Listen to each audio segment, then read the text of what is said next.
I'm basically obsessed with watching Soulsborne challenge runs, seeing somebody take on these insanely hard games in 20 minutes, or using a saxophone.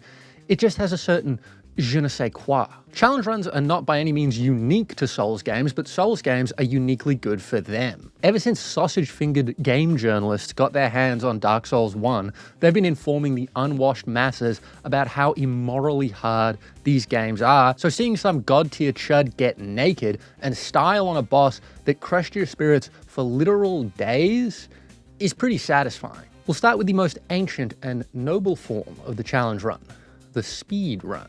Speedruns are an art as old as 1985, and the Dark Souls Gooner is no stranger to the delights of LiveSplit. If you've spent any unfortunate amount of your life as a degenerate gamer, you'd already know that you can speedrun anything. Hard video games? There's speedruns. Getting banned in Club Penguin? Yeah, there's speedruns. Drinking 4 beers and smoking 2 cigarettes? Yeah, there's speedruns. Now, this isn't a Summoning Salt video, but speedrunners used to take a really long time to beat Dark Souls, and now they do it pretty quick.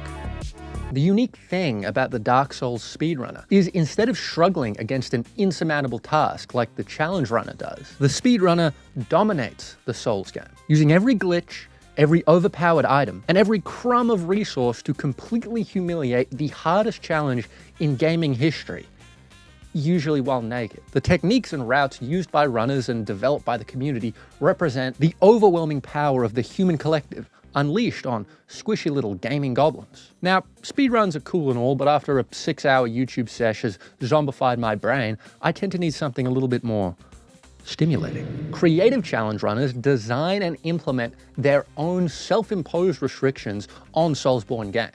Rather than competing against a leaderboard, they simply ask, can it be done? One of the ways they tend to do this is through the only run. Runs where you're limited to only daggers, only pyromancy, only sorcery, only faith, only long dragon. Then you have their inverse, the Gwyn to their Ma'anis. Without runs are runs where you specifically don't do something rather than only doing something. Its most iconic form is to either beat the game without getting hit or without leveling up. These challenges are perhaps the ultimate expression of player skill, where the speedrunner expertly executes routes designed by the community to leverage every possible advantage in the name of speed. The without runner is an ascetic. They do without the petty trinkets of the game and simply get good. And then, of course, you can get weird.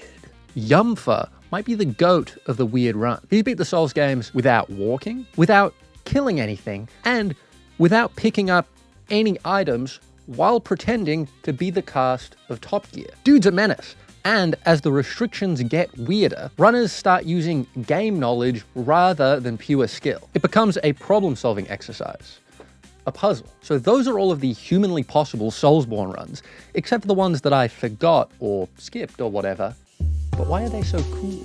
I can think of 2 good reasons. Firstly, skill expression is cool, and you can get really freaking good at Soulsbornes. Watching people be good at stuff is like the whole reason sports exist. So SL1 runs and hitless runs and speed runs fit that perfectly. But I think we kind of intuitively know that, and I care about challenge runs for a different reason. All of these runs, especially the weird ones, take a look at these games through a completely different lens than a standard playthrough. Items or systems or glitches that would be ignored by a casual player become the sole focus of the entire run. All of the details and secrets of the Souls world are pried out by runners trying to find something interesting to do. It's a process that maximizes every part of these games and sort of cherishes them.